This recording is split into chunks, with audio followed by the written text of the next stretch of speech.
जय श्री राम दोस्तों, आपका स्वागत है ममता हिंदी कहानियां चैनल में। यहाँ पर आपको मिलेंगी दिल को छू जाने वाली प्रेरणादायक कहानियां। अगर आपको हमारी कहानियां पसंद आए तो वीडियो को लाइक करें, चैनल को सब्सक्राइब करें और अपने सुझाव कमेंट में जरूर दें। आपके सहयोग से आपका अपना चैनल ज्यादा से ज्यादा लोगों तक पहुंच पाए। धन्यवाद।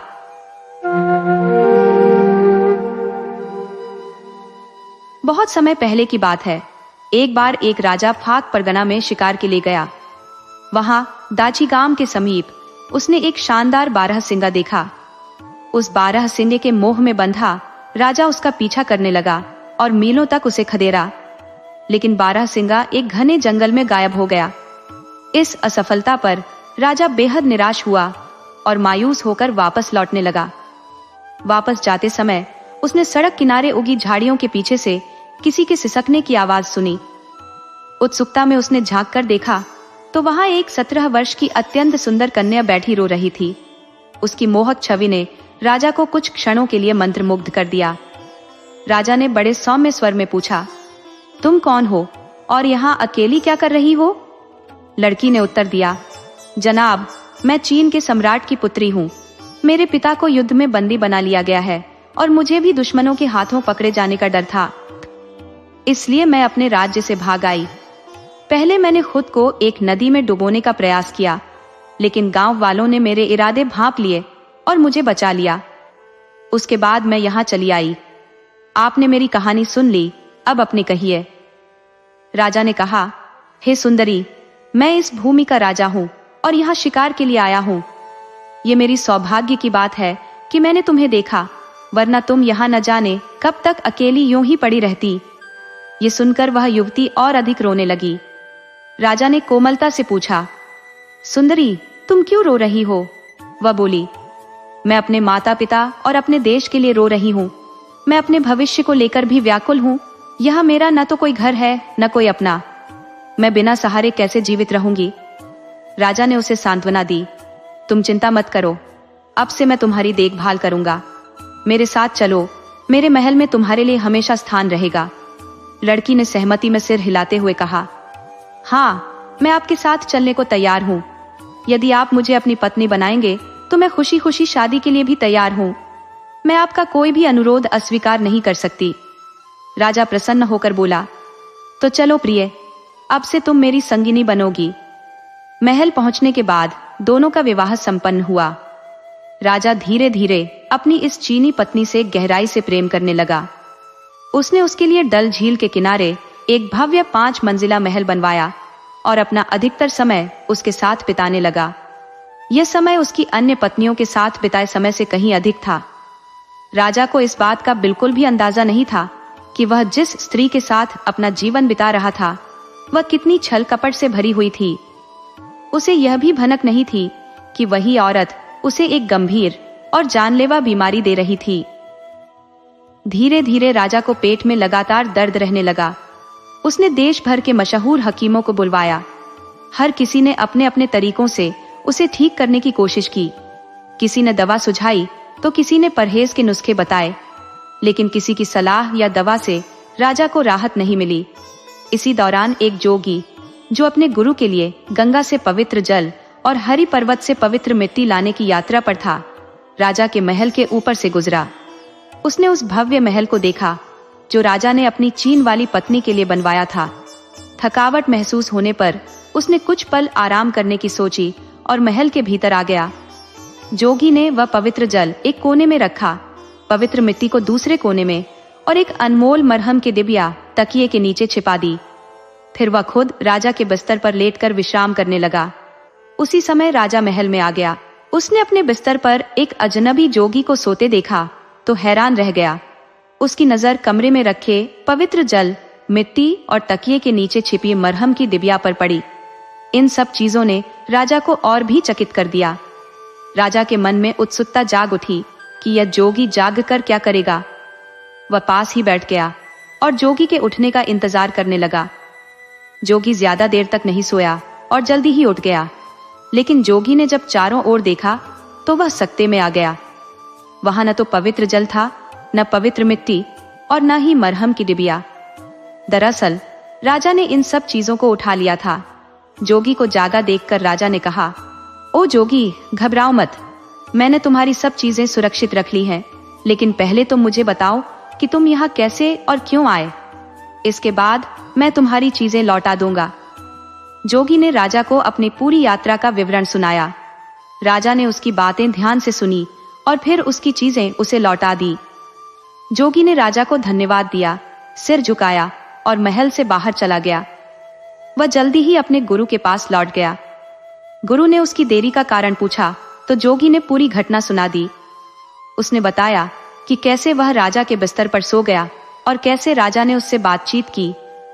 गुरु ने जब यह सुना तो बोला, वह अच्छा आदमी था, मैं उसका आभारी हूं कि उसने तुम्हें तुम्हारा कीमती मरहम और दूसरी चीजें वापस कर दी। चलो, मुझे तुम उसके पास ले चलो। न उस मरहम की सहायता से वे दोनों उस देश के ऊपर उड़े और राजा के पास पहुंचे। जोगी ने राजा से कहा कि उसके गुरु उससे मिलने के लिए और उसे धन्यवाद देने के लिए आए हैं, कि वह आपके बहुत आभारी है कि आपने मुझे उनकी चीजें वापस कर दी। तब गुरु ने कहा, हाँ, मैं आपको धन्यवाद देने के लिए आया हूँ। आप अपनी खुशी से मुझसे कोई भी चीज मांग ले, मैं आपको वह दे दूंगा। राजा उसके सामने झुकते हुए बोला, ओह आरशी, मुझे एक रोग लग गया है, मेरा पेट बहुत दर्द करता है। सारे हकीमों की कोई जानकारी उसको ठीक नहीं कर सकी। अगर आप उसको ठीक कर दें तो मैं आपका बहुत आभारी होऊंगा। आरशीस ने उसकी तरफ देखते हुए कहा, ठीक है, आप मुझे अपना पेट दिखाइए। कुछ देखकर उसने राजा से पूछा, क्या आपने अभी अभी कोई नई शादी की है? हाँ, कहकर राजा ने उसको अपनी चीनी पत्नी से मिलने के हालात और फिर उससे शादी की बात पूरी तरीके से बता दी। आरशी बोला, मुझे इसी का शक था, अगर आप बिना दवा के 40 दिन और रहते तो आप मर जाते, पर अब आप सुरक्षित हैं, मैं आपको ठीक कर सकता हूं। जो मैं कहता हूं आप वही करें, तो आपको डरने की कोई जरूरत नहीं है। आप आज की शाम अपने रसोइये को अपनी पत्नी के खाने ज्यादा नमक डालने के लिए कहिए और फिर उस कमरे में जहां वह सोती है वहां यह पक्का कर लीजिए कि पीने के लिए पानी न हो। आप खुद भी सारी रात जागते रहिए और सुबह होने पर मुझे बताइए कि क्या हुआ। आप डरना नहीं, आपका कोई नुकसान नहीं होगा। इतना कहकर आरशी और उसका चेला दोनों चले गए। राजा ने आरशी का कहना माना। राजा ने देखा कि बीच रात में रानी उठी, उसको प्यास लगी थी। उसने पहले अपने कमरे में पानी खोजा, पर पानी न मिलने पर पहले उसने देखा कि उसका पति सोया हुआ है या नहीं। फिर उसने एक सांपिन का वेश रखा और बाहर चली गई। वह झील पर पानी पीने के लिए गई। वहां जाकर उसने पानी पिया और पानी पीकर अपने कमरे में वापस आकर फिर एक स्त्री का रूप रखा और अपने बिस्तर पर सो गई। राजा ने यह सब देखा और आरशी को बताया तो आरशी बोला, राजा साहब, यह स्त्री नहीं है बल्कि एक वीहा है। अब आप मेरी बात सुने। अगर किसी सांप पर 100 साल तक किसी आदमी की नजर नहीं पड़ती तो उसके सिर पर एक ताज बन जाता है और वह शाहेमार बन जाता है। और अगर उसके अगले 100 साल तक भी उस पर किसी आदमी की नजर नहीं पड़ती तो वह अजगर बन जाता है। और अगर 300 साल तक उस पर किसी आदमी की नजर नहीं पड़े तो वह वीहा बन जाता है। वीहा अपने आप को कितना भी लंबा कर सकता है, उसके पास बहुत ताकत होती है और वह अपनी शक्ल भी बदल सकता है। उसको स्त्री की शक्ल लेना बहुत अच्छा लगता है ताकि वह आदमियों के साथ रह सके। राजन, आपकी पत्नी वही है। राजा एकदम से चिल्ला पड़ा, उफ, काश मुझे यह पहले से मालूम होता, पर इस भयानक जीव से बचने का कोई उपाय है? ऐसे बोला, हाँ जरूर है, पर आपको थोड़ा सब्र करना होगा। आप अपनी पत्नी के पास वैसे ही जाते रहिए जैसे अब तक जाते रहे हैं, क्योंकि अगर उसको शक हो गया तो वह आपको मार देगी। उसकी एक सांस से ही सारा देश नष्ट हो जाएगा। इस बीच आप लाख का एक घर बनवाइए और उस पर सफेद रंग की कलई पुतवा दीजिए ताकि उसकी लाख दिखाई न दे। उसमें 4 कमरे होने चाहिए, एक बैठने का कमरा, एक खाने का कमरा, एक सोने का कमरा और एक नहाने का कमरा। खाने के कमरे में एक कोने में एक बड़ा ओवन होना चाहिए जो ढका हुआ हो। जब यह सब कुछ तैयार हो जाए तो आप बहाना करें कि आप बीमार हैं। आप हकीम से कहलवाएं कि राजा को 40 दिन अकेले रहना है। उससे यह कहलवा कर आप उस लाख के मकान में चले जाएं। उसमें उस स्त्री के अलावा और कोई नहीं आएगा। जब यह सब तैयार हो गया तो वह चीनी स्त्री तो बहुत खुश हुई, क्योंकि अब राजा कम से कम 40 दिन के लिए केवल उसी का था। अब वह उसकी बीमारी में जो चाहे कर सकती थी। ऐसा कुछ दिन तक चला। उसके बाद आरार्शी राजा से बात करने के लिए फिर वहां आया और राजा से कहा कि एक दिन वह खाने के कमरे का ओवन जलाकर रखे और अपनी पत्नी से एक खास रोटी बनाने के लिए कहे। जब वह यह देखने में लगी हो कि वह रोटी कैसी पक रही है, तो वह उसको भट्टी में धक्का दे दे और जितनी जल्दी हो सके उस ओवन का दरवाजा बंद कर दे, ताकि कहीं ऐसा न हो कि वह बाहर निकल आए और सारे देश को ही नष्ट कर दे। राजा ने ऐसा ही किया। जब यह सब हो गया तो गर्मी बढ़ाने के लिए उसने घर में भी आग लगा दी। आरार्शी ने जब यह सुना कि राजा ने क्या किया तो वह बोला, ये आपने बहुत अच्छा किया। अब आप अपने महल जाइए और वहां 2 दिन तक इंतजार कीजिए। तीसरे दिन आप मेरे पास आइए तो मैं आपको एक आश्चर्यजनक दिया राजस्य दिखाऊंगा। तीसरे दिन आरार्शी राजा को साथ लेकर उस जगह गया जहां वह लाख का घर खड़ा था, पर वहां तो राख के सिवा और कुछ नहीं था। आरार्शी बोला, राजा साहब ध्यान से देखिए, आपको यहाँ एक पत्थर दिखाई देगा। राजा ने ध्यान से देखा तो उसको वह पत्थर मिल गया। वह बोला, हाँ यह रहा पत्थर। आरार्शी ने पूछा, यह तो ठीक है, पर आप क्या लेना चाहेंगे, पत्थर या राख? राजा बोला, पत्थर। आरार्शी बोला, ठीक, आप पत्थर ले लीजिए, मैं राख ले लेता हूँ। कहकर उसने वह सारी राख समेटी, उसे अपने कपड़े में बांधा और अपने चेले के साथ गायब हो गया। उसके बाद राजा अपने महल को चला आया। उस दिन के बाद से राजा ठीक हो गया। वह पत्थर जो उसने चुना था, बाद में वह संगी पारस साबित हुआ, जिसके छूने से कोई भी धातु सोना बन जाती है। पर उस राख में क्या गुण था, ये राजा को कभी पता नहीं चला, क्योंकि वह फिर कभी उस आरार्शी और जोगी से मिला ही नहीं। कथा का दूसरा रूप, यह कथा एक और तरीके से भी कही जाती है। एक बार की बात है कि कश्मीर में अली मदान खान नाम का एक राजा राज करता था। एक दिन वह शालीमार के पास शिकार खेलने के लिए गया। वहां 2 आदमी उसके पास आए और उससे बोले, राजा साहब, अगर आप हमारी बात सुन लेंगे तो हमें बड़ी खुशी होगी। हमारी प्रार्थना है कि आप इस जगह से आगे न जाएं। कहीं ऐसा ना हो कि अजगर आपको निगल जाए। यह अजगर यहाँ अक्सर घूमता रहता है। राजा बोला, आप लोग यह क्या बेहूदी बात कर रहे हैं? वे आदमी बोले, नहीं, हम कोई बेहुदा बात नहीं कर रहे हैं, हम आपको सच बता रहे हैं। हमने उसे अपनी आंखों से देखा है। वह हर शाम पानी पीने के लिए झील के किनारे जाता है और इसी जंगल से गुजरता है। आपको पहले से सावधान करना हमारा फर्ज था। बाकी आप जाने, हम आपसे फिर प्रार्थना करते हैं कि आप यहाँ से आगे न जाएं। ठीक है, कहकर राजा ने अपना घोड़ा वापस किया और अपने घर चला गया। घर जाकर उसने अपने वजीरों को जो कुछ उसने आज सुना था वह सब कहने के लिए बुलाया। यह सब बताकर उसने उनसे उनकी सलाह मांगी कि उस अजगर को कैसे मारा जाए। उन्होंने उसको सलाह दी कि बहुत सारी भेड़ों की खाल छूने से भरकर उसी रास्ते पर डाल दी जाए जहां से वह अजगर रोज पानी पीने जाता था। साथ ही जहां वह अजगर पानी पीता था, उसी जगह के पास 2 गड्ढे खोद दिए जाएं, जिनमें तेल भरवा दिया जाए। उनका सोचना यह था कि जब अजगर चूना भरी भेड़ की खाल देखेगा तो सोचेगा कि वे असली भेड़ हैं और उनको निगल लेगा। इसके अलावा जब वह तेल से भरे गड्ढे देखेगा तो उसे लगेगा कि वे पानी से भरे हैं और उनमें से तेल पीकर अपनी प्यास बुझाने की कोशिश करेगा। इस तरह से उसके पेट में बहुत जोर की जलन होगी जो उसको मार देगी। राजा ने उनकी सलाह मान ली। उसको काम में लाया गया और इस तरह से अजगर को मार दिया गया। अली मर्दान खान उसका ढांचा देखने के लिए गया और अपने सिपाहियों से उसको जलाने के लिए कहा। उसने 2 बूढ़े लोगों की सहायता से उसकी वह गुफा भी ढूंढी जिसमें वह रहता था और उसके अंदर गया। वहां उसको एक बंद दरवाजा मिला जिसे उसने खोला। यह दरवाजा एक कमरे में खुलता था। इस कमरे में उसको एक छोटा सा बक्सा मिला और इस बक्से को खोलने पर उसमें रखा एक पत्थर मिला। इत्तेफाक से यह पत्थर संगी पारस निकला, जिसके छूने से हर धातु सोना बन जाती है। वह उसे उठा लाया। कथा का एक और रूप, एक बार की बात है कि एक आदमी तख्ते सुलेमान पर चढ़ने के लिए चला। उस दिन बहुत गर्म था, सो उसको बहुत जल्दी ही प्यास लगाई। उसने अपनी जेब से एक नाशपाती निकाली और उसे छीलने लगा। जब वह नाशपाती छील रहा था तो उसके हाथ से चाकू फिसल गया और उसका हाथ कट गया। उस आदमी ने खून चाकू से साफ करके फिर उसे एक पत्थर पर घिसकर उसका खून साफ करके अपनी जेब में रख लिया। पहाड़ी पर पहुंचकर वह वहां बैठ गया। वहां पहुंचकर उसको भूख भी लगाई, सो उसने एक दूसरी नाशपाती निकाली और अपनी जेब से चाकू निकाला और उसको छीलने ही वाला था कि उसने देखा कि उसका चाकू तो सोने का हो गया था।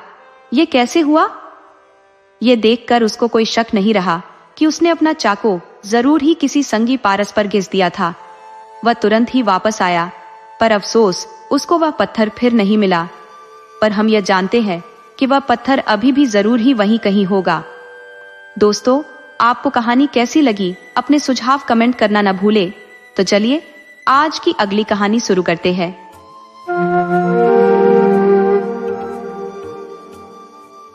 बहुत पुराने समय की बात है।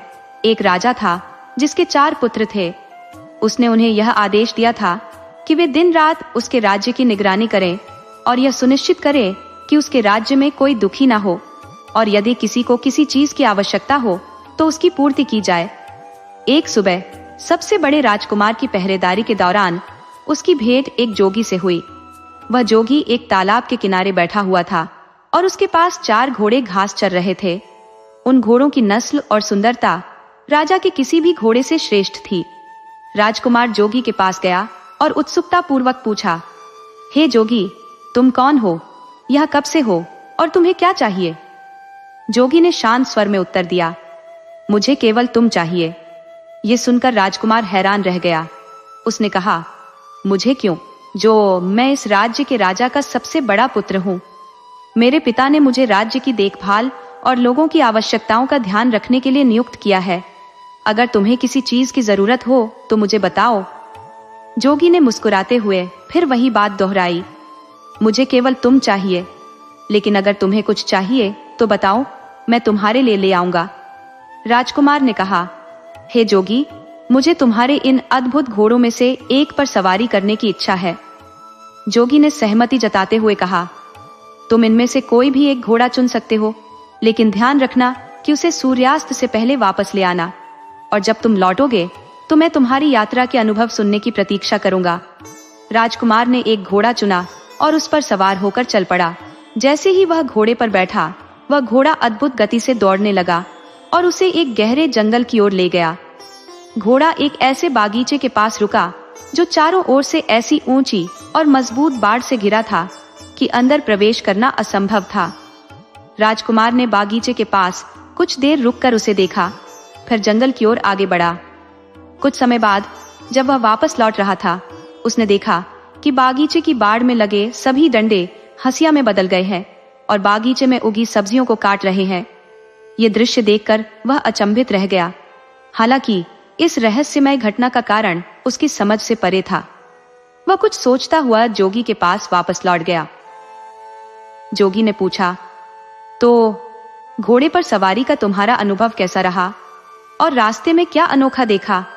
राजकुमार ने कहा, मैंने एक बागीचा देखा जिसके चारों ओर ऐसी मजबूत बाड़ थी कि उसके भीतर दाखिल होना नामुमकिन था। मैं थोड़ी दूर और आगे बढ़ा, लेकिन जब वापस लौटा तो देखा कि वही बाड़ जिसमें लकड़ी के डंडे लगे थे, वे सब हंसिया में बदल गए थे और बागीचे की सब्जियां काट रहे थे। जोगी ने गहरी आवाज में पूछा, क्या तुम्हें इसका अर्थ पता है?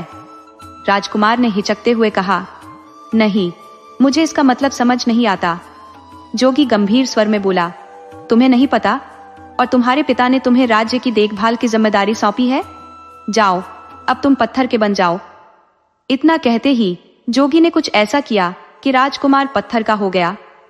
अगले दिन सुबह राजा का दूसरा पुत्र राज्य की निगरानी करने निकला। घूमते घूमते वह भी उसी जोगी के पास पहुंचा। जैसे ही उसने जोगी के अद्भुत घोड़ों को देखा, वह उनकी खूबसूरती से मोहित हो गया। वह जोगी के पास गया और पूछा, तुम कौन हो और यहाँ क्या कर रहे हो? जोगी मुस्कुराते हुए बोला, मैं इस राज्य में कुछ समय से घूम रहा हूं। ये 4 घोड़े मेरे हैं। क्या तुम इनमें से किसी एक पर सवारी करना चाहोगे? जोगी ने आगे कहा, कल तुम्हारा बड़ा भाई यहाँ आया था, उसने भी एक घोड़े पर सवारी की, लेकिन जब वह लौट कर आया तो जो उसने देखा था उसका मतलब मुझे समझा नहीं सका, इसलिए मैंने उसे पत्थर का बना दिया। दूसरे राजकुमार ने जिज्ञासु होकर पूछा, अच्छा, पर ऐसा क्या था जिसे वह समझा नहीं सका? जोगी ने उसे पूरी घटना विस्तार से बताई और कहा, अगर तुम मुझे यह समझा सको कि वे लकड़ी के डंडे हंसियों में क्यों बदल गए, तो मैं तुम्हारे भाई को फिर से जीवित कर दूंगा। राजकुमार ने सोचा और कहा, जोगी, यह तो बड़ा कठिन सवाल है। जब मैंने वह दृश्य देखा ही नहीं तो तुम्हें कैसे समझा सकता हूँ, लेकिन यदि तुम मुझे एक घोड़ा दे दो और मैं जाकर उस जगह को खुद देख आऊं तो शायद मैं तुम्हें जवाब दे सकूं। जोगी ने उसको इजाजत दे दी और वह एक घोड़ा लेकर वहां से चला गया। वह घोड़ा भी उसको एक जंगल की तरफ ले गया। वहां जाकर उसने देखा कि नई पैदा हुई बछिया अपनी माँ को दूध पिला रही है। वह बहुत देर तक इस अजीब दिया राशि को देखता रहा और फिर जोगी के पास लौट आया। जोगी ने पूछा, तुमने रास्ते में क्या देखा? राजकुमार ने उसे बताया कि उसने देखा कि नई पैदा हुई बछिया अपनी माँ को दूध पिला रही थी। जोगी ने उससे भी पूछा, क्या तुम बता सकते हो कि इसका क्या मतलब हुआ? राजकुमार बोला, मैं नहीं जानता। जोगी बोला, क्या तुम नहीं जानते? राजकुमार उसके इस सवाल का जवाब नहीं दे पाया, क्योंकि इससे पहले ही वह पत्थर का बन चुका था। तीसरी सुबह तीसरा राजकुमार शहर की देखभाल के लिए निकला और वह भी जोगी के पास आया। उसने भी उसके घोड़े देखे। वह भी उसके घोड़े देखकर आश्चर्यचकित रह गया। उसने उससे पूछा कि वह कौन था और उसको इतने सुंदर घोड़े कहां से मिले। उसके इन सवालों पर ध्यान न देते हुए जोगी ने उससे उसके पास बैठ जाने के लिए कहा। बातों बातों में उसने पता चला लिया कि यह भी राजकुमार था और अपने दो बड़े भाइयों की खोज में निकला था। उसने उसको बता दिया कि उसके दोनों बड़े भाइयों के साथ क्या हुआ। फिर उसने बाद में उससे ये भी कहा कि वह उसके दोनों भाइयों को जिंदा कर देगा अगर वह ये बता दे कि बारे के डंडे हंसियों में क्यों बदल गए थे और नई पैदा हुई बछिया अपनी माँ को दूध क्यों पिला रही थी। राजकुमार बोला, बहुत बहुत धन्यवाद। अगर आप मुझे अपना एक घोड़ा दे दे तो मैं इन अजीब चीजों को देख कर आ सकता हूँ और तब शायद आपको समझा सकूं। जोगी बोला, हाँ हाँ, क्यों नहीं, तुम इनमें से कोई सा घोड़ा ले लो, मगर ध्यान रखना कि शाम होने से पहले ही यहाँ वापस आ जाना। राजकुमार ने उन घोड़ों में से एक घोड़ा लिया और उस पर सवार होकर चल दिया। वह घोड़ा भी उसको जंगल की तरफ ले गया, जहाँ उसने देखा कि एक आदमी अपने पीठ पर लकड़ियां लादे लिए जा रहा है। वह केवल उन्हीं लकड़ियों से संतुष्ट नहीं है जो उसने इकट्ठी कर ली है, बल्कि वह रास्ते में पड़ी और भी लकड़ियां उठाता जा रहा है। राजकुमार ने सोचा, इसका क्या मतलब हो सकता है? जब मैं जोगी के पास पहुंचूंगा तो मैं जोगी को इसका क्या मतलब बताऊंगा। अफसोस, ये राजकुमार भी इस दिया राशि का मतलब समझाने में नाकामयाब रहा और जोगी ने इसको भी पत्थर में बदल दिया। अगली सुबह राजा का चौथा और आखिरी बेटा शहर की देखभाल के लिए और अपने भाइयों को ढूंढने के लिए निकला, तो वह भी जोगी के पास आ निकला। उसने जोगी को प्रणाम किया और उससे पूछा कि क्या उसने उसके तीनों भाइयों को देखा है। जोगी बोला, हाँ देखा है। कहकर उसने एक तरफ इशारा करते हुए उससे कहा कि देखो, तुम्हारे तीनों भाई ये खड़े हैं। मैंने ही उनको पत्थरों में बदल दिया है, क्योंकि उन्होंने पास के जंगल में जो कुछ देखा था वे उनको मुझे समझा नहीं सके। सुकी पर मैं उनको जिंदा कर सकता हूँ अगर तुम मुझे उन सब का मतलब समझा दो तो। इसके बाद उसने उन राजकुमारों द्वारा देखे हुए तीनों दिया राशि उसको बता दिए। राजकुमार बोला, अगर आप मुझे अपना एक घोड़ा सवारी के लिए दे दें तो शायद मैं उनका मतलब बता सकूं।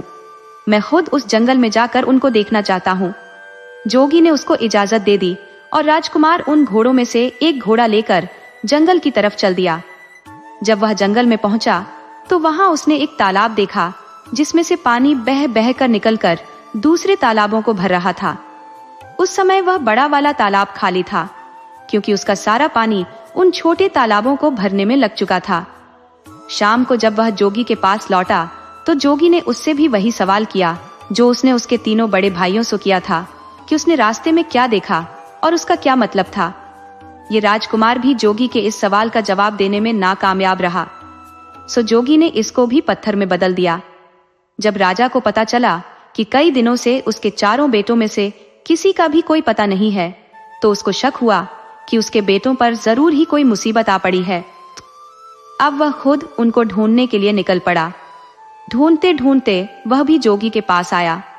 उसने भी जोगी से पूछा, जोगी जी, क्या आपने मेरे चारों बेटों को कहीं देखा है? जोगी ने एक तरफ खड़े 4 पत्थर के खंभों की तरफ इशारा कर दिया। राजा यह देखकर सकते में आ गया। उसके मुंह से निकला, कहीं आपका यह मतलब तो नहीं कि वे पत्थर में बदल गए हैं? जोगी बोला, हाँ, ये ही है वे। मैंने ही उनको पत्थरों में बदल दिया है, क्योंकि वे मुझे जंगल में देखे हुए कुछ दिया राशियों के मतलब नहीं समझा सके। फिर भी मैं उनको जिंदा कर सकता हूँ, अगर तुम उनका मतलब मुझे समझा दो तो। अगर तुम्हें चाहिए तो तुम मेरा एक घोड़ा लेकर जंगल जा सकते हो। राजा बोला, नहीं धन्यवाद, इसकी कोई जरूरत नहीं है। पर अगर आप मुझे यह बता सके कि उन्होंने क्या देखा जिसको वे आपको नहीं समझा सके, तो शायद मैं उनको आपको समझाने की कोशिश कर सकूं। तब जोगी बोला, राजन, तुम्हारे सबसे बड़े बेटे ने जंगल में एक सब्जी का बागीचा देखा, जिसके चारों तरफ ऐसी बाड़ लगी थी जिसको पार कर उसके अंदर जाना नामुमकिन था। पर जब वह वहां से लौटा तो उसने देखा कि उस बाड़ के डंडे हंसिए बनकर उस बागीचे की सब्जी काट रहे हैं। इसका क्या मतलब है? राजा बोला, यह एक ऐसे आदमी की तस्वीर है जिसके पास कुछ पैसा सुरक्षा के लिए रखा गया हो, और जब उस पैसे का मालिक अपना पैसा उससे वापस मांगने आया हो, तो उस आदमी ने उसके पैसे को या तो कहीं छिपा दिया हो या फिर उसे खर्च कर दिया हो, जिससे कि उस पैसे के मालिक को उसका पैसा न मिल पा रहा हो। जैसे ही राजा ने अपना वाक्य पूरा किया कि उसका बड़ा बेटा उसके सामने जिंदा और तंदुरुस्त खड़ा हो गया, जोगी ने अपना दूसरा सवाल किया, तुम्हारे दूसरे बेटे ने एक नई पैदा हुई बच्चिया को अपनी माँ को दूध पिलाते देखा, इसका क्या मतलब है? राजा बोला, बड़ी अजीब सी बात है कि उसको यह देखकर किसी एक ऐसी स्त्री की याद नहीं आई जो अपनी बेटी की कमाई पर जिंदा रहती हो।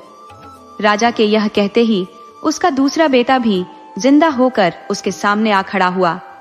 तब जोगी ने अपना तीसरा सवाल पूछा, राजन, तुम्हारे तीसरे बेटे ने एक ऐसा आदमी देखा जो अपनी पीठ पर लकड़ियां लादे लिए जा रहा था। वह अपने उस ढेर से संतुष्ट नहीं था और रास्ते में उसको और जो लकड़ियां मिलती जा रही थी वह उनको भी उठाता जा रहा था। इसका क्या मतलब है? राजा बोला, यह इस बात को बताता है कि कुछ लोग ऐसे होते हैं जो उनके पास जो कुछ भी होता है वे उससे संतुष्ट नहीं होते। उनको हमेशा ही और ज्यादा की इच्छा बनी रहती है। जैसे ही राजा ने ये शब्द बोले कि उसका तीसरा बेटा भी जिंदा होकर उसके सामने आ खड़ा हुआ। अब जोगी ने अपना चौथा और आखिरी सवाल पूछा, राजन, तुम्हारे सबसे छोटे बेटे ने जंगल में एक तालाब देखा जिसने 6 दूसरे तालाबों को पानी देने के लिए अपने आप को खाली कर दिया। इसका क्या मतलब है? राजा बोला, जोगी जी, वह बड़ा तालाब दुनिया के उन आदमियों के समान है जो दूसरों को देने के लिए अपना सब कुछ खर्च कर देते हैं, पर बदले में उन्हें क्या मिलता है?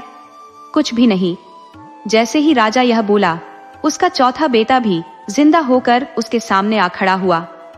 राजा और उसके चारों बेटे खुशी खुशी अपने महल वापस लौट आए। कुछ समय बाद ही राजा ने अपनी गद्दी छोड़कर अपना राज्य अपने बच्चों को दे दिया और वह खुद जंगल में शांति से रहने चला गया। दोस्तों, आपको कहानी कैसी लगी? अपने सुझाव कमेंट करना न भूले। तो चलिए आज की अगली कहानी शुरू करते हैं।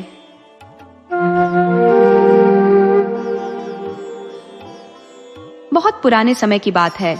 एक समृद्ध और आनंदमय राज्य था जहां एक राजा और रानी रहते थे। हालांकि उनके जीवन में एक बड़ी कमी थी, उनके पास कोई संतान नहीं थी। इस कारण से दोनों के दिलों में गहरा शोक था। एक दिन रानी महल के शांत सरोवर के किनारे बैठकर सूर्य देवता से संतान प्राप्ति की हार्टफेल्ट प्रार्थना कर रही थी। अचानक सूर्य की तेजस्वी किरणें वहां पड़े एक साधारण से पत्थर पर पड़ी और वह पत्थर किसी जादू के प्रभाव से एक मेंढक में परिवर्तित हो गया। वह मेंढक बोल पड़ा और भविष्यवाणी की, 1 वर्ष के भीतर तुम्हें एक अत्यंत सुंदर पुत्री की प्राप्ति होगी। मेंढक की यह भविष्यवाणी सटीक साबित हुई। ठीक 1 वर्ष बाद रानी ने एक बेहद आकर्षक कन्या को जन्म दिया। बच्ची के मुख पर सूर्य किरणों जैसी अलौकिक चमक थी। राजा और रानी ने इस दिव्य संतान का नाम रोजामांड रखा और उनकी खुशी का ठिकाना न रहा। रोजामांड के जन्म के उपलक्ष्य में महल में भव्य उत्सव का आयोजन किया गया। पूरे राज्य की जनता को इस समारोह में आमंत्रित किया गया। इसके अतिरिक्त सुनहरे वन में निवास करने वाली परियों को भी आमंत्रण भेजा गया। उन परियों की कुल संख्या 13 थी, लेकिन अनजाने में राजा रानी ने केवल 12 परियों को ही बुलाया। 13वीं परी को बुलाने का ध्यान ही नहीं रहा। भोज धूमधाम से संपन्न हुआ। उपस्थित लोगों ने राजकुमारी को अनगिनत उपहार और शुभकामनाएं दी। जब परियों का क्रम आया तो उन्होंने अपने अद्भुत जादू से रोजामांड को बेमिसाल वरदान प्रदान किए। किसी ने उसे असीम सुंदरता का वरदान दिया, तो किसी ने बुद्धिमत्ता का, किसी ने दया और करुणा का आशीर्वाद दिया, तो किसी ने असीमित संपत्ति का। ये क्रम 11वीं परी तक चला। 12वीं परी के आशीर्वाद देने से ठीक पहले अचानक 13वीं परी वहां आ धमकी। उसे भोज में न बुलाए जाने का क्रोध था। अपने अपमान का प्रतिशोध लेने के लिए उसने क्रोधित स्वर में श्राप दिया। रोजामांड के 16वें जन्मदिन पर उसकी उंगली में एक सुई चुभेगी और वह मृत्यु को प्राप्त होगी। ये कहकर वह बिना रुके वहां से चली गई। इस श्राप को सुनते ही राजा रानी पर गहन दुख का साया छा गया। उन्होंने परियों से अनुरोध किया कि इस भयावह श्राप को समाप्त किया जाए। परियों ने बताया कि यह श्राप पूरी तरह समाप्त नहीं किया जा सकता। यह सुनकर राजा रानी और अधिक व्यथित हो गए। तभी 12वीं परी ने आगे आकर स्थिति को थोड़ा सुधारने की कोशिश की। 12वीं परी ने अपने वरदान के अधूरे हिस्से को पूरा करते हुए राजा से कहा, यह सच है कि मैं 13वीं परी के श्राप को मिटा नहीं सकती, लेकिन अपने आशीर्वाद से इसके असर को हल्का कर सकती हूँ। फिर उसने रोजामांड को वरदान दिया, 16वें जन्मदिन पर जब उसकी उंगली में सुई चुभेगी तो वह मरेगी नहीं, बल्कि 100 वर्षों के लिए एक गहरी नींद में सो जाएगी। राजा ने 12वीं परी का आभार व्यक्त किया, परंतु रानी का मन अभी भी बोझिल था। उसने कहा, मेरी दिली इच्छा थी कि मैं अपनी बेटी का विवाह किसी साहसी और सुंदर राजकुमार से होते देखूं, लेकिन यह तो संभव नहीं होगा। 100 वर्षों के बाद जब रोजामांड जागेगी, तब तक हम इस दुनिया में नहीं रहेंगे। रानी की चिंता सुनकर 12वीं परी ने मुस्कुराते हुए कहा, रोजामांड के सोने के बाद केवल वही नहीं, बल्कि राजा, रानी, प्रजा और राज्य के सभी जीव जंतु भी नींद में डूब जाएंगे। वे तब तक सोए रहेंगे जब तक कि रोजामांड की नींद न टूटे, और उसकी नींद तब खुलेगी जब एक सच्चे प्रेम से भरा हुआ राजकुमार उसे चूमेगा। इसके बाद सभी परियां वहां से विदा हो गई। 12वीं परी के इस सांत्वना भरे आशीर्वाद ने राजा रानी के दिलों में थोड़ी राहत पहुंचाई। हालांकि भविष्य को लेकर उनकी चिंता अब भी बरकरार थी। उन्होंने तुरंत आदेश देकर राज्य के सारे चरखे और सुइयां नष्ट करवा दी, ताकि उनकी बेटी उस श्राप के प्रभाव से बच सके। समय का पहिया घूमता रहा और रोजामांड बड़ी होती गई। वह इतनी सुंदर, सौम्य और समझदार थी कि राज्य के सभी लोग उससे बेहद स्नेह करते थे। परियों के आशीर्वाद उसके व्यक्तित्व में बखूबी झलकते थे। आखिरकार वह दिन आ पहुंचा जिसका सबको इंतजार था, रोजामांड का 16वां जन्मदिन। पूरे महल को भव्यता से सजाया गया और एक शानदार भोज का आयोजन हुआ। पूरा दिन हर्षोल्लास में बीता। शाम होते होते राजा और रानी को रानी के पिता के बीमार होने का संदेश मिला। वे तुरंत उनका हाल जानने के लिए रवाना हो गए, लेकिन जाने से पहले उन्होंने अपनी सबसे विश्वास पात्र दासी डायना को आदेश दिया कि वह रोजामांड का ख्याल रखे। शाम का समय था। डायना रसोई में व्यस्त थी। इसी बीच रोजामांड महल के बगीचे में चली गई। खेलते खेलते उसकी नजर एक सुंदर सुनहरी तितली पर पड़ी, जो एक फूल पर बैठी थी। उस तितली को देखकर वह मोहित हो गई और उसे पकड़ने के लिए उसके पीछे भागी। तितली उड़ती जा रही थी और रोजामांड उसके पीछे पीछे भागी चली जा रही थी। अंत में वह तितली एक पुरानी ऊंची मीनार में घुस गई। रोजामांड भी उसके पीछे उस मीनार के अंदर चली गई। उस मीनार में गोलाकार सीढ़ियां बनी हुई थी। तितली का पीछा करते करते रोजामांड सीढ़ियां चढ़ने लगी। चढ़ते चढ़ते वह मीनार के सबसे ऊपरी हिस्से पर पहुंच गई। वहां एक छोटा सा कमरा बना हुआ था। उस कमरे में प्रवेश करने पर उसने देखा कि वहाँ एक बूढ़ी औरत चरखा चला रही है। रोजामांड ने अपने जीवन में कभी चरखा नहीं देखा था। उसने जिज्ञासावश बूढ़ी औरत से पूछा, ये तुम क्या कर रही हो? मैं चरखे पर सूत काट रही हूँ, बूढ़ी औरत ने उत्तर दिया। वह बूढ़ी औरत कोई और नहीं बल्कि वही दुष्ट परी थी। उसने रोजामांड को चरखा चलाने के लिए उकसाया। रोजामांड ने भी उत्सुकतावश उसकी बात मान ली, लेकिन जैसे ही उसने चरखा चलाया, एक नुकीली सुई उसकी उंगली में आ घुसी। वह वहीं गिर पड़ी और गहरी नींद में सो गई। उधर जब राजा रानी राजमहल वापस लौटे तो उन्होंने डायना से रोजामांड के बारे में पूछा। डायना कोई उत्तर नहीं दे पाई। राजा ने सभी सैनिकों को रोजामांड को खोजने का आदेश दे दिया। वे स्वयं भी रोजामांड को खोजने लगे। पूरे महल की छानबीन की गई, लेकिन रोजामांड कहीं नहीं मिली। महल के बाहर उसे खोजते खोजते वे लोग उस पुरानी मीनार में पहुंचे।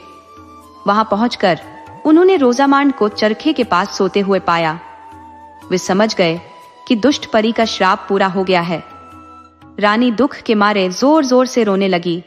राजा ने रानी को समझाया, कुछ देर में हम सब भी सो जाएंगे, इसलिए अभी रोजामांड को महल लेकर चलते हैं और इसे उस दिन के लिए तैयार करते हैं जब कोई सुंदर राजकुमार इसे नींद से जगाने के लिए आएगा। रोजामांड को राजमहल में ले जाया गया। वहां उसे तैयार करके एक खूबसूरत बिस्तर पर लिटा दिया गया। वह सोती हुई भी बहुत सुंदर लग रही थी। कुछ देर बाद राजा रानी, दरबारी, सैनिक, राज्य की संपूर्ण प्रजा और पशु पक्षी जहां थे वहीं सो गए। उनके सोने के कुछ बाद घनघोर काले बादल राज्य के ऊपर छा गए और पूरा राज्य अंधेरे में डूब गया। राज्य के चारों ओर घनी कंटीली जंगली झाड़ियां उग आई और वह राज्य उन झाड़ियों के पीछे छुप गया। समय बीतता चला गया और कंटीली झाड़ियों के पीछे छुपा राज्य अतीत का हिस्सा बन गया। लेकिन उस सोए हुए राज्य और सुंदर राजकुमारी रोजामांड की कहानियां दूर दूर के प्रदेशों में प्रसिद्ध थी। कई राजकुमार रोजामांड को पाने की आशा में उस सोए हुए राज्य को ढूंढने जाते, लेकिन उन कंटीली मजबूत झाड़ियों को पार करने में सफल नहीं हो पाते। अपने इसी प्रयास में कई राजकुमार कंटीली झाड़ियों में फंसकर मर गए। धीरे धीरे राजकुमारों ने मौत के डर से वहां जाना छोड़ दिया। कुछ वर्षों बाद एक दिन इवान नाम के राजकुमार ने जब सोती हुई राजकुमारी की कहानी सुनी तो वो मन ही मन उससे प्रेम कर बैठा। उसने उस राज्य का पता लगाने का निश्चय किया। वह रोजामांड को नींद से जगाना चाहता था और उस राज्य की खुशहाली फिर से वापस लाना चाहता था। जब राजकुमार इवान के पिता को यह पता चला तो उन्होंने वहां जाने के खतरे को देखते हुए उसे रोकने का प्रयास किया, लेकिन इवान नहीं मन और उस राज्य को खोजने के लिए निकल पड़ा। कई दिनों की यात्रा के बाद वह उस राज्य के सामने पहुंचा। उस दिन रोजामांड को सोए हुए 100 वर्ष पूर्ण हो चुके थे। राजकुमार ने राज्य के चारों ओर कंटीली झाड़ियों का जाल देखा, लेकिन वह बहादुर था। उसके तलवार से सारी झाड़ियां काट दी और राज्य में घुसने का रास्ता बना लिया। वह राज्य के अंदर पहुंचा। वहां उसने देखा कि जो जहां है वहीं सोया पड़ा हुआ है। राजमहल के द्वार पर उसने दरबानों को भी सोते हुए पाया। महल के अंदर राज दरबार में पहुंचने पर उसने राजा रानी और दरबारियों को भी सोते हुए पाया। वह महल में घूमता रहा और अंत में उस कमरे में पहुंचा जहां रोजामांड सोई हुई थी। जब राजकुमार इवान ने रोजामांड को देखा तो बस देखता ही रह गया।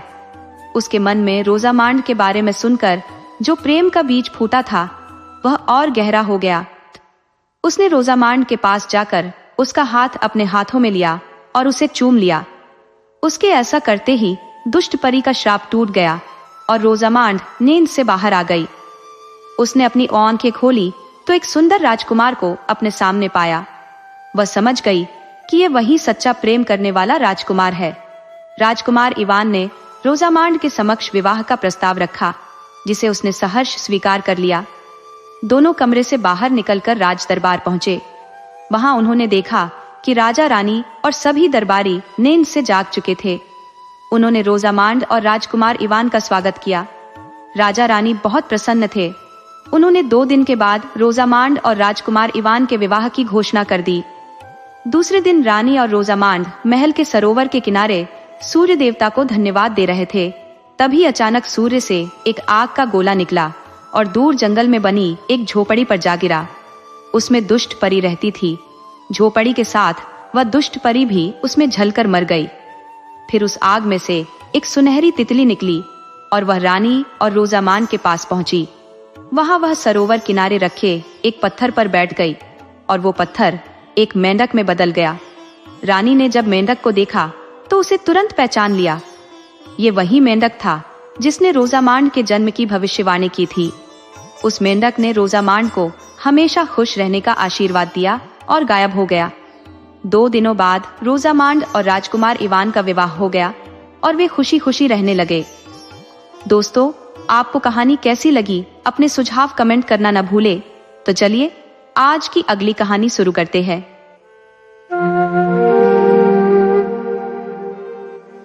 किसी गांव में एक आलसी और कामचोर इंसान रहा करता था।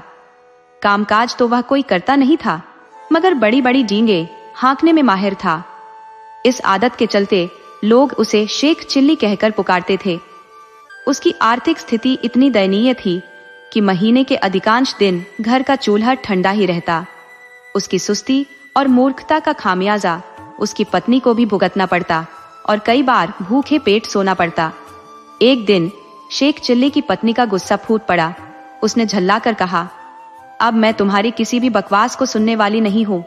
चाहे जैसे भी हो, मुझे पैसा चाहिए। अगर कमाई करके नहीं लाए तो घर में कदम भी मत रखना। ये कहकर उसने शेख चिल्ली को काम की तलाश में जाने के लिए मजबूर कर दिया। जाते वक्त उसने 4 सूखी रोटियां साथ बांध दी। सब्जी सालन कहां से देती जब घर में कुछ था ही नहीं। इस प्रकार शेख चिल्ली को न चाहते हुए भी काम ढूंढने के लिए निकलना पड़ा। शेख चिल्ली सबसे पहले गांव के साहूकार के पास गया। सोचा शायद वह कोई छोटी मोटी नौकरी दे देगा, लेकिन वहां उसे झिड़कियां और निराशा ही हाथ लगी। साहूकार के नौकरों ने उसे चौखट से ही डांट कर भगा दिया। अब शेख चिल्ली के पास कोई और रास्ता नहीं बचा। फिर भी वह एक गांव से दूसरे गांव तक भटकता रहा। घर वापस लौटने का तो सवाल ही नहीं था, क्योंकि पत्नी ने साफ कह दिया था कि जब तक काम न मिले लौटने की हिम्मत मत करना। दिन भर चलते चलते जब शेख चिल्ली थक कर चूर हो गया तो उसने सोचा कि थोड़ा आराम कर लिया जाए। भूख भी जोर पकड़ रही थी तो खाने का ख्याल आया। तभी उसे दूर एक कुआं नजर आया। वह उम्मीद से भरकर उस ओर बढ़ा। कुएं के पास जाकर उसने चबूतरे पर बैठकर अपनी पत्नी द्वारा दी गई रोटियों की पोटली खोली। उसमें 4 रूखी सूखी रोटियां थी। भूख इतनी तेज थी कि वे 4 रोटियां भी पर्याप्त नहीं लग रही। मगर समस्या यह थी कि अगर सारी रोटियां आज ही खा ली तो कल परसों क्या खाएगा। घर वापस जाना तो बिना नौकरी के संभव ही नहीं था। शेख चिल्ली ने रोटियों को देखकर लंबी सांस ली और सोचा, जिंदगी भी तो ऐसे ही रूखी सूखी चल रही है। पता नहीं इसका स्वाद कब बदलेगा। इन्हीं ऊहापोह में शेख चिल्ली बार बार रोटियां गिनते और फिर पोटली में रख देते। उसे समझ ही नहीं आ रहा था कि आखिर क्या किया जाए। जब खुद से कोई फैसला नहीं कर पाया तो उसने सोचा कि कुएं के देवता से मदद मांगी जाए। हाथ जोड़कर बोला, हे कुआं बाबा, अब आप ही राह दिखाइए। दिन भर से कुछ नहीं खाया। भूख ऐसी लगी है कि 4 रोटियां खा लेने पर भी शायद पेट न भरे। लेकिन अगर सब खा लूंगा तो अगले दिनों क्या करूंगा। अब आप ही बताइए, 1 खाऊं, 2 खाऊं, 3 खाऊं या सारी खा जाऊं। लेकिन कुआं कोई जवाब कैसे देता। वह तो मौन का प्रतीक था। दरअसल उस कुएं के भीतर 4 परियां रहती थी। जब उन्होंने शेख चिल्ली की बात सुनी तो उन्हें लगा कि कोई राक्षस आया है जो उन्हीं 4 को खाने की योजना बना रहा है। ये सोचकर परियां डर गई और तय किया कि कुएं से बाहर जाकर विनती करनी चाहिए ताकि अपनी जान बचा सके। 4 परियां कुएं से बाहर निकली। हाथ जोड़कर शेख चिल्ली से बोली, हे महान दानवराज, आप तो बहुत बलशाली प्रतीत होते हैं। कृपया हमें छोड़ दीजिए। बदले में हम आपको कुछ ऐसा देंगे जो आपके जीवन को सुखमय बना देगा। शेख चिल्ली परियों को देखकर हक्का बक्का रह गया। उसे समझ ही नहीं आया कि क्या बोले। उसकी खामोशी को परियों ने उसकी स्वीकृति मान लिया। उन्होंने तुरंत एक कठपुतली और एक कटोरा उसके हाथ में थमाते हुए कहा, हे दानवराज, ये कठपुतली आपकी हर बात मानेगी और यह कटोरा हर प्रकार का खाना तुरंत आपके सामने पेश कर देगा। ये हमारी ओर से आपकी सेवा में एक छोटी सी भेंट है। इतना कहने के बाद परियां फिर से कुएं के भीतर चली गई। ये सब देखकर शेख चिल्ली की खुशी का ठिकाना न रहा। उसने मन ही मन सोचा, अब तो घर लौटना चाहिए। जब बीवी इन दोनों चीजों के चमत्कार देखेगी तो खुशी से फूल ही न समाएगी। लेकिन सूरज डूब चुका था और रात गिर आई थी, इसलिए शेख चिल्ली पास के एक गांव में चले गए और एक आदमी से रात भर के लिए अपने यहाँ ठहरा लेने को कहा। ये भी वादा किया कि इसके बदले में वह घर के सारे लोगों को अच्छे अच्छे पकवान व मिठाइयाँ खिलाएंगे। वह आदमी तैयार हो गया और शेख चिल्ली को अपनी बैठक में ठहरा लिया। शेख चिल्ली ने भी अपने कटोरे को निकाला और उसने अपने करतब दिखाने को कहा। बात की बात में खाने की अच्छी अच्छी चीजों के ढेर लग गए। जब सारे लोग खा पी चुके तो उस आदमी की घरवाली झूठे बर्तनों को लेकर नाले की ओर चली। यह देखकर शेख चिल्ली ने उसे रोक दिया और कहा कि मेरा कठपुतला बर्तन साफ कर देगा। शेख चिल्ली के कहने भर की देर थी कि कठपुतले ने सारे के सारे बर्तन पल भर में निपटा डाले। शेख चिल्ली के कठपुतले और कटोरे के यह अजीबोगरीब करतब देखकर गांव के उस आदमी और उसकी बीवी के मन में लालच आ गया। शेख चिल्ली जब सो गए तो वह दोनों चुपके से उठे और शेख चिल्ली के कटोरे व कठपुतले को चुराकर उनकी जगह एक नकली कठपुतला और नकली ही कटोरा रख दिया। शेख चिल्ली को यह बात पता न चली। सवेरे उठकर उन्होंने हाथ मुंह धोया और दोनों नकली चीजें लेकर घर की ओर चल दिए। घर पहुंचकर उन्होंने बड़ी डींगे हाँकी और बीवी से कहा, भगवान, अब तुझे कभी किसी बात के लिए झीकना नहीं पड़ेगा। न घर में खाने को किसी चीज की कमी रहेगी और न ही कोई काम हमें तुम्हें करना पड़ेगा। तुम जो चीज खाना चाहोगी मेरा यह कटोरा तुम्हें खिलाएगा और जो काम करवाना चाहोगी मेरा यह कठपुतला कर डालेगा। लेकिन शेख चिल्ली की बीवी को इन बातों पर विश्वास न हुआ। उसने कहा, तुम तो ऐसी डींगे रोज ही मारा करते हो, कुछ करके दिखाओ तो जानो। हाँ, क्यों नहीं। शेख चिल्ली ने तपाक से जवाब दिया और कटोरा कठपुतले में अपने करतब दिखाने को कहा। लेकिन वह दोनों चीजें तो नकली थी, अतः शेख चिल्ली की बात झूठी निकली। नतीजा यह हुआ कि उनकी बीवी पहले से ज्यादा नाराज हो उठी। कहा, तुम मुझे इस तरह धोखा देने की कोशिश करते हो। जब से तुम घर से गए हो घर में चूल्हा नहीं जला है। कहीं जाकर मन लगाकर काम करो तो कुछ तनख्वाह मिले और हम दोनों को 2 जून खाना नसीब हो। इन जादुई चीजों से कुछ नहीं होने का। बेबस शेख चिल्ली खिसियाए हुए से फिर चल दिए। वह फिर उसी कुएं के चबूतरे पर जाकर बैठ गए। समझ में नहीं आ रहा था कि अब क्या किया जाए। जब सोचते सोचते वह हार गए और कुछ भी समझ में न आया तो उनकी आंखें छलछला आईं और रोने लगे। ये देखकर कुएं की चारों परियां फिर बाहर आई और शेख चिल्ली से उनके रोने का कारण पूछा। शेख चिल्ली ने सारी आपबीती कह सुनाई। परियों को हंसी आ गई। वे बोली, हमने तो तुमको कोई भयानक दानव समझा था और इसलिए खुश करने के लिए वे चीजें दी थी, लेकिन तुम तो बड़े ही भोले भाले और सीधे आदमी निकले। खैर, घबराने की जरूरत नहीं, हम तुम्हारी मदद करेंगी। तुम्हारा कठपुतला और कटोरा उन्हीं लोगों ने चुराया है जिनके यहाँ रात को तुम रुके थे। इस बार तुम्हें एक रस्सी डंडा दे रही है। इनकी मदद से तुम उन दोनों को बांध मार कर अपनी दोनों चीजें वापस पा सकते हो। इसके बाद परियां फिर कुएं में चली गई। जादुई रस्सी डंडा लेकर शेख चिल्ली फिर उसी आदमी के यहाँ पहुंचे और कहा, इस बार मैं तुम्हें कुछ और नए करतब दिखाऊंगा। वह आदमी भी लालच का मारा था। उसने समझा कि इस बार कुछ और जादुई चीजें हाथ लगेंगी, इसलिए उसमें खुशी खुशी शेख चिल्ली को अपने यहाँ टिका लिया। लेकिन इस बार उल्टा ही हुआ। शेख चिल्ली ने जैसे ही हुक्म दिया वैसे ही उस घरवाले व उसकी बीवी को जादुई रस्सी ने कस कर बांध लिया और जादुई डंडा दनादन पिटाई करने लगा। अब तो वे दोनों चीखने चिल्लाने और माफी मांगने लगे। शेख चिल्ली ने कहा, तुम दोनों ने मुझे धोखा दिया है। मैंने तो यह सोचा था कि तुमने मुझे रहने को जगह दी है, इसलिए मैं भी तुम्हारे साथ कोई भलाई कर दूं। लेकिन तुमने मेरे साथ उल्टा बर्ताव किया, मेरे कठपुतले और कटोरे को ही चुरा लिया। अब जब वे दोनों चीजें तुम मुझे वापस कर दोगे तभी मैं अपनी रस्सी व डंडे को रुकने का हुक्म दूंगा। उन दोनों ने झटपट दोनों चुराई हुई चीजें शेख चिल्ली को वापस कर दी। ये देखकर शेख चिल्ली ने भी अपनी रस्सी व डंडे को रुक जाने का हुक्म दे दिया।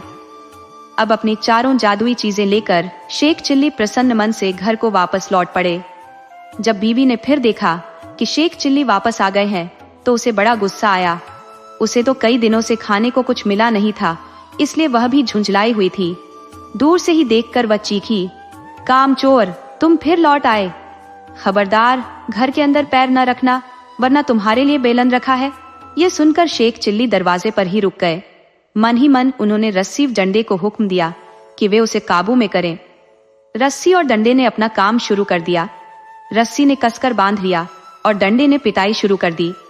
ये जादुई करतब देखकर बीवी ने भी अपने सारे हथियार डाल दिए और कभी वैसा बुरा बर्ताव न करने का वादा किया।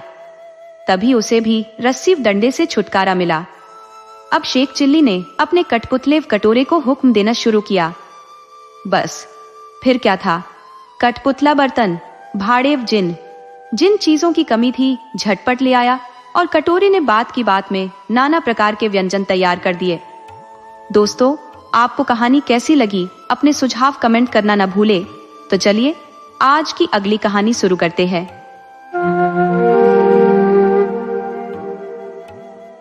स्विट्जरलैंड के एक छोटे से नगर में एक प्रतिष्ठित जमींदार निवास करता था। उसके जीवन का एकमात्र सहारा उसका बेटा था, लेकिन दुर्भाग्यवश वह बुद्धि के मामले में अत्यंत कमजोर था। पढ़ाई लिखाई से उसे जरा भी लगाव नहीं था। जमींदार ने उसे सिखाने समझाने के हर संभव प्रयास किए, परंतु सभी असफल रहे। अंततः वह निराश होकर अपने बेटे से बोला, बेटे, मैं तुझे शिक्षित करने में असमर्थ रहा। अब मैंने तेरा दाखिला एक नामी विद्वान गुरु के पास कराया है, जो दूर शहर में रहते हैं। तुम्हें उनके साथ रहकर ज्ञान अर्जित करना होगा, वही तुम्हें कुछ सिखा सकते हैं। पिता ने अपने बेटे को बड़े मनोयोग से उस गुरु के पास भेज दिया। बेटा वहां पूरे 1 वर्ष तक रहा। जब वह साल पूरा होने पर लौटा तो पिता की प्रसन्नता का ठिकाना न रहा। उन्होंने उत्सुकता से पूछा, तो बताओ बेटे, पूरे वर्ष में तुमने अपने गुरु से क्या सीखा? बेटे ने गर्वित स्वर में उत्तर दिया, पिताजी, मैंने कुत्तों की भाषा समझनी सीख ली है। ये सुनकर पिता ने सिर पीट लिया। व्यथित होकर बोले, हे भगवान, पूरे 1 साल तक एक विद्वान गुरु के साथ रहने के बाद तुझे केवल कुत्तों की भाषा समझना आया? क्या यही शिक्षा ग्रहण करने भेजा था मैंने तुझे? हालांकि पिता ने हार नहीं मानी। उन्होंने उसे एक और गुरु के पास भेजने का निश्चय किया। बेटे को दूसरे गुरु के पास विदा किया गया। जब वह 1 साल बाद पुनः लौटा तो पिता ने पूछा, इस बार तो कुछ उपयोगी सीखा होगा? बेटा हंसते हुए बोला, पिताजी, इस बार मैंने पक्षियों की भाषा सीखी है। पिता का क्रोध अपनी चरम सीमा पर पहुंच गया। वह चीखते हुए बोले, तूने अपना बहुमूल्य समय और मेरी मेहनत की कमाई सिर्फ जानवरों और पक्षियों की भाषा सीखने में बर्बाद कर दी। तुझ में कोई लज्जा शेष है भी या नहीं? अब मैं तुझे एक और गुरु के पास भेजूंगा। यदि इस बार भी तू कुछ काम का न सीखा तो हमारा रिश्ता यही समाप्त समझ। मैं तुझे अपना बेटा मानने से इनकार कर दूंगा। पिता ने उसे तीसरे गुरु के पास भेज दिया। 1 और वर्ष बीता। इस बार जब बेटा लौट कर आया तो पिता ने धड़कते दिल से पूछा, अब तो बता, इस बार क्या सीखा? बेटे ने बड़े आत्मविश्वास से उत्तर दिया, पूज्य पिताजी, इस बार मैंने मेढकों की भाषा सीख ली है। इतना सुनते ही जमींदार गुस्से से लाल पीला हो गया और लड़के को 2-4 थप्पड़ जड़ दी। फिर अपने नौकरों को पुकारा और बोला, तुम सब लोग कान खोलकर सुन लो। आज से न ये मेरा बेटा है और न ही मैं इसका पिता। तुम इसे मेरे घर से बाहर निकालकर जंगल में छोड़ आओ। मैं इस मूर्ख की सूरत भी देखना नहीं चाहता। जमींदार के सेवक लड़के को उठाकर एक घने जंगल में छोड़ आए। लड़का दिन भर जंगल में भूखा प्यासा इधर उधर भटकता रहा। घूमते घूमते उसे जंगल के अंतिम छोर पर एक बड़ा सा किला दिखाई दिया। लड़के ने सोचा कि क्यों न मैं इसी किले में रहकर अपनी रात गुजारूं। उसने किले के चौकीदार से किले में रात गुजारने की अनुमति मांगी। चौकीदार ने उसे किले के मालिक के पास भेज दिया। मालिक ने उस लड़के को देखकर कहा, मैं तुम्हें इस किले में रात गुजारने की अनुमति दे तो दे, पर किले के निचले भाग में कुछ जंगली कुत्ते हैं जो आदमी को चीर डालते हैं। अभी थोड़ी देर पहले ही उन्होंने एक आदमी को मार डाला। सारा गांव इन कुत्तों से बहुत परेशान है। इस किले में केवल निचले भाग के कमरे खाली हैं। क्या तुम यह जानकर भी उसमें रात गुजार सकोगे? लड़का यह सब सुनकर तनिक भी नहीं डरा, क्योंकि वह तो कुत्तों की भाषा अच्छी तरह समझता था। वह किले के मालिक से बोला, ठीक है, आप मुझे उन भयानक कुत्तों के साथ रात बिताने की अनुमति दे दीजिए, पर पहले मुझे उन कुत्तों को कुछ खिलाने के लिए दे दो, ताकि कुत्ते मुझ पर झपटे नहीं। किले के मालिक को उस लड़के की बात पर विश्वास नहीं हुआ, क्योंकि वे कुत्ते तो बड़े बड़े पहलवानों के वश में भी नहीं आते थे। फिर भी उसने कुत्तों के लिए बहुत कुछ खाने को दे दिया। वह सचमुच उन बंखार कुत्तों से छुटकारा पाना चाहता था। वह स्वयं उस लड़के को अपने किले के निचले भाग तक छोड़कर आया। जब वह मूर्ख लड़का कुत्तों के कमरे में घुसा तो उसमें से कोई नहीं भौंका, बल्कि प्यार से उसके सामने पूंछ हिलाने लगे। लड़के ने जब खाने का सामान उन कुत्तों के सामने रखा तो सभी उस पर टूट पड़े। बाद में लड़के ने कुत्तों के कमरे में रात गुजारी। अगले दिन सुबह जब वह लड़का उस किले के मालिक के सामने बिल्कुल ठीक ठाक पहुंचा तो वह हैरान रह गया। उसकी हैरानी दूर करने के लिए लड़का बोला, उन कुत्तों ने मुझे अपनी भाषा में बतलाया कि क्यों वे इतना अधिक भौंकते हैं और क्यों वे इस जगह के लोगों को हानि पहुंचाते हैं। दरअसल उन्हें शाप मिला हुआ है और उन्हें एक बहुत बड़े खजाने की देखभाल करनी पड़ रही है। ये खजाना इस किले के निचले हिस्से में दबा हुआ है। उन सबको तब तक शांति नहीं मिलेगी जब तक यह खजाना वहां से उठा नहीं लिया जाएगा। किले के मालिक को उस लड़के की बात पर विश्वास नहीं हुआ कि इतने भयानक कुत्ते ऐसा कर सकते हैं। वह बोला, ठीक है, मैं तुम्हारी बातों पर तभी विश्वास करूंगा जब तुम वह खजाना खुद ऊपर उठाकर लाओगे। वह लड़का फिर से किले के निचले भाग में गया और कमरे के फर्श के नीचे से एक बड़ी सी पेटी उठाकर ऊपर लाया। ये पेटी बहुमूल्य हीरे जवाहरात से भरी हुई थी। किले का मालिक इतना सारा खजाना देखकर बहुत ही खुश हुआ और उस मूर्ख लड़के को अपना बेटा बना लिया। खजाना निकालने के बाद से कुत्तों का भौंकना भी बंद हो गया। तब पूरे गांव ने शांति की सांस ली। कुछ समय उस किले में रहकर उस लड़के ने रोम जाने की सोची, क्योंकि वह वहां रहकर बोर हो गया था। रोम जाते समय रास्ते में एक बड़ा सा नाला आया। इस नाले में बहुत से मेढक भरे हुए थे जो बड़े जोरों से टर्र टर्र की आवाज कर रहे थे। जैसे ही उसने उन मेढकों की टर्र टर्र सुनी तो वह सब कुछ समझ गया और बहुत दुखी हुआ। कुछ दिनों बाद जब वह रोम पहुंचा तो उसे मालूम हुआ कि पोप का देहांत हो गया है और वहां के सारे लोगों में अशांति फैली हुई है कि इस पद के लिए किसे चुना जाए। चर्च के सभी प्रबंधक इस बात पर एकमत थे कि वह उसी को पोप बनाएंगे जो चर्च के फाटक से सुबह सुबह सबसे पहले अंदर आएगा। जमींदार का लड़का ये जानने के लिए सुबह सुबह चर्च पहुंचा कि उसने मेढकों से जो सुना था वह कहां तक सही है। वह जैसे ही चर्च का फाटक खोलकर अंदर गया तो चर्च में खड़े सभी लोगों ने उसे घेर लिया। उनमें से एक ने लड़के से पूछा, क्या वह पोप बनना पसंद करेगा?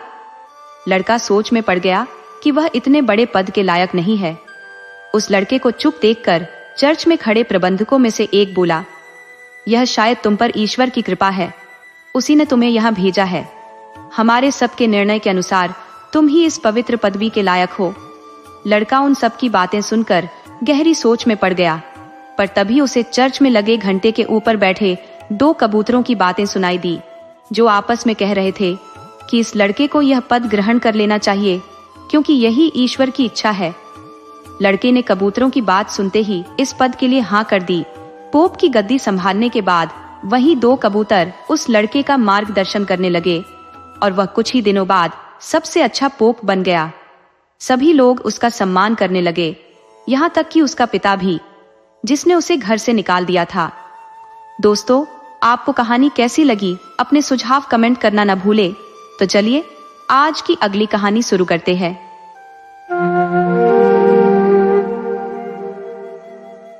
एक छोटे से गांव में जॉन और नैल नामक दंपति बसते थे, जो अपने साधारण जीवन में अत्यंत आनंदित थे। मगर उनके जीवन की सबसे बड़ी कमी यह थी कि उनके आंगन में संतति की किलकारी गूंजने का सुख नहीं था। नैल अक्सर इस वजह से दुखी रहती थी और जॉन उसे यह कहकर सांत्वना देता कि समय आने पर ईश्वर उनकी प्रार्थना अवश्य सुनेगा। उनके घर के पास एक मोहक बगीचा था, जिसकी सुंदरता मन मोह लेती थी। उस बगीचे के बीचों बीच एक बूढ़ी और दुष्ट जादूगरनी हेल्गा का छोटा सा घर स्थित था। नैल अक्सर अपनी खिड़की से उस बगीचे को निहारा करती और वहां के रंग बिरंगे फूलों की सुंदरता में खो जाती। एक दिन नैल को यह शुभ समाचार मिला कि वह गर्भवती है। इस बात ने जॉन और नैल दोनों को अपार खुशी से भर दिया। उन्होंने ईश्वर को बार बार धन्यवाद दिया। जॉन अब नैल की हर इच्छा को पूरा करने के लिए तैयार रहता और उसका बेहद ध्यान रखता। एक दिन खिड़की से देखते हुए नैल की नजर बगीचे में खिले हुए रेन पंजेल के हरे भरे पत्तों पर पड़ी। वह पत्ते इतने ताजगी भरे और आकर्षक लग रहे थे कि नैल की इच्छा उन्हें खाने की हो उठी। लोक कथाओं के अनुसार गर्भवती महिलाओं के लिए ये पत्ते बहुत लाभकारी माने जाते थे और स्वस्थ व सुंदर संतान का आशीर्वाद देते थे। नैल ने अपनी यह इच्छा जॉन से प्रकट की। हालांकि जादूगरनी के डर से जॉन पहले झिझका, मगर अपनी पत्नी की इच्छा पूरी करने के लिए अंततः वह तैयार हो गया। जॉन ने बगीचे में प्रवेश किया और जैसे ही उसने रेन पंजेल के पत्ते तोड़े, जादूगरनी हेल्गा उसके सामने प्रकट हो गई। उसकी क्रोधपूर्ण नजरें जॉन को भयभीत कर गई। जॉन गिड़गिड़ाने लगा और अपनी पत्नी की स्थिति और उसकी इच्छा के बारे में बताया। हेल्गा ने पत्ते ले जाने की अनुमति तो दे दी, मगर एक कठोर शर्त रखी। उसने कहा कि जॉन को नवजात शिशु को उसके हवाले करना होगा। जॉन ने डर और असहायता में यह शर्त मान ली और पत्ते लेकर घर लौट आया। इसके बाद जॉन प्रतिदिन नैल के लिए वही पत्ते लाने लगा जिन्हें नैल बड़े चाव से खाती। समय बीता और नैल ने एक अत्यंत सुंदर बच्ची को जन्म दिया। हेल्गा को जैसे ही यह पता चला, वह अपनी शर्त पूरी कराने उनके घर पहुंच गई।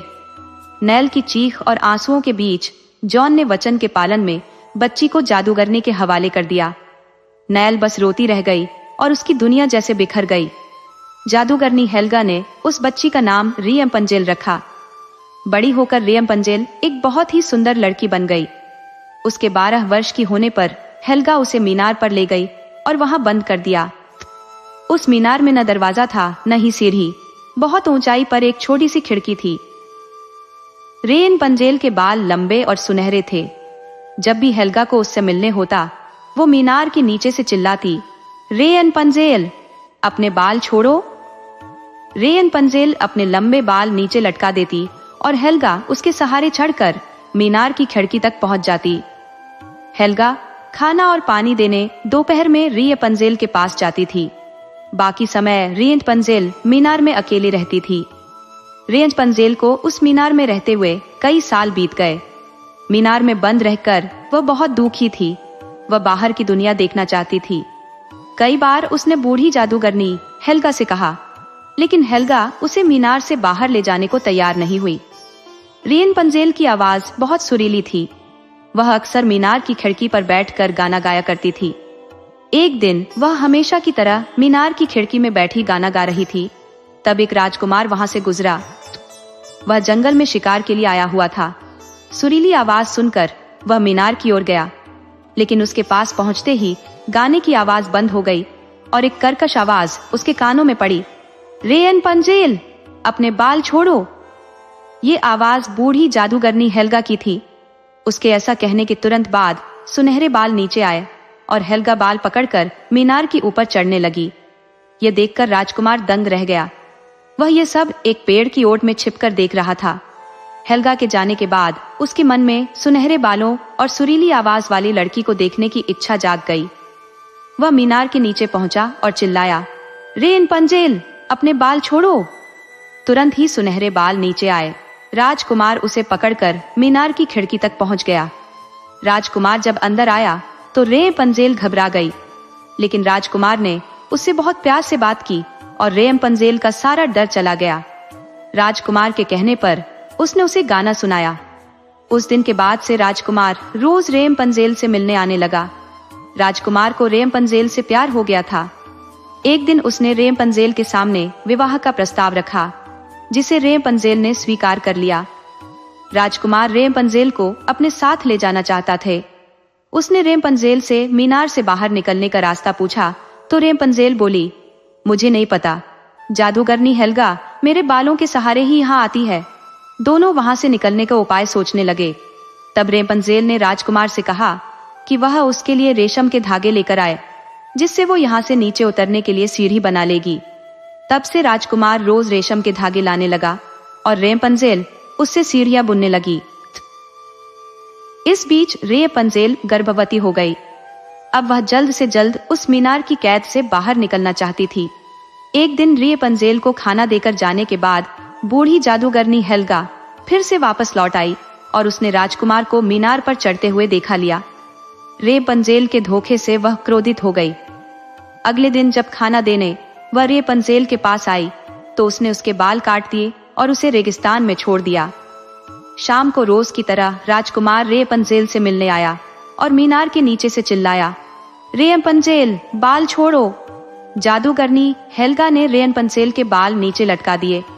राजकुमार जब उसे पकड़कर मीनार पर पहुंचा तो बूढ़ी जादूगरनी हेल्गा को देखकर चौंक गया। उसके पूछा, रेपंजेल कहाँ है? हेल्गा बोली, अब वो तुम्हें कभी नहीं मिलेगी, और राजकुमार को मीनार से धक्का दे दिया।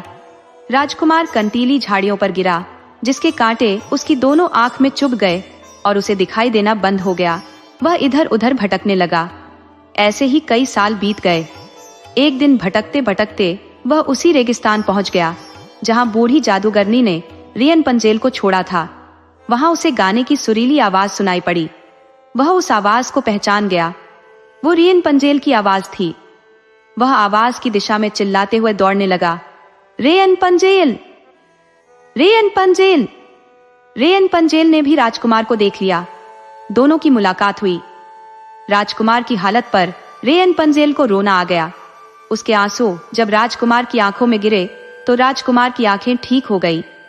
बूढ़ी जादूगरनी के द्वारा रेगिस्तान में छोड़े जाने के कुछ महीने बाद रेपंजेल ने एक लड़का और एक लड़की को जन्म दिया था। राजकुमार से मिलने के बाद उनका परिवार एक हो गया। वे राजकुमार के महल आ गए और वहां खुशी से रहने लगे।